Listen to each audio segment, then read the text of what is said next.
So YouTube is incredibly important to me because it is a media interface that I use just to kind of explore my interests, and it's funny to see how my interests have changed over the years that I've used YouTube.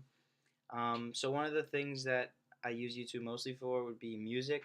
Um, I'm a big hip hop rap fan, and find that some songs leak or are unofficially released on YouTube, and they won't be found on other music services such as SoundCloud, Spotify, Apple Music, or Tidal.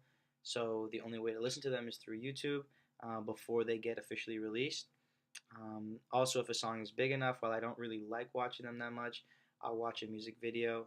Um, Now, another thing that I also used it for was skiing. So now soccer is what I dedicate most of my time to, and skiing has really taken a back seat. But since I was young, I would ski every weekend up at Loon Mountain, and I had a group of really close group of friends, and we used to always go. We'd meet up on the weekends and ski, but during the week we'd always be texting or stay in touch and talk about some edit that came out by some professional skier. We would all admire it because we were never good enough to do any of those tricks ourselves. Um, so sources like YouTube were great places to find out, where the skiers were skiing at, what mountains had the best terrain parks, and then also it provided me the skiing when I was skiing in this YouTube time period um, to get into editing for the first time.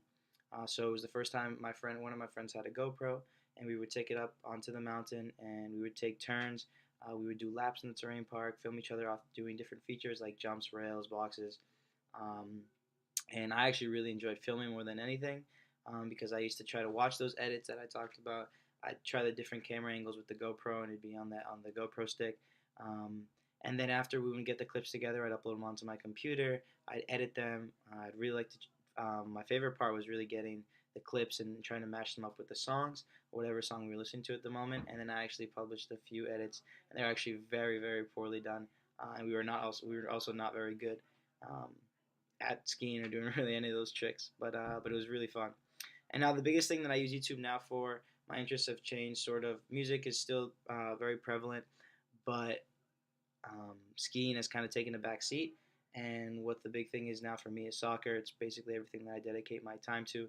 So I'm a big fan of one. I'm subscribed to a bunch of soccer team channels, particularly FC Barcelona, Manchester City, Real Madrid, and just finding out, getting the behind the scenes access. What I really like about YouTube is that it's a way to get as close to the professionals as possible without obviously being a professional. So you get to see. I enjoy watching interviews, post game, pre game, even just outside of the pitch, just what the players are doing, what's going on in their lives, stuff like that. Then of course the biggest thing are the soccer edits. My favorite thing is a combination of the music with the edits. I find that some of the edits can be used to be quite inspiring or motivational.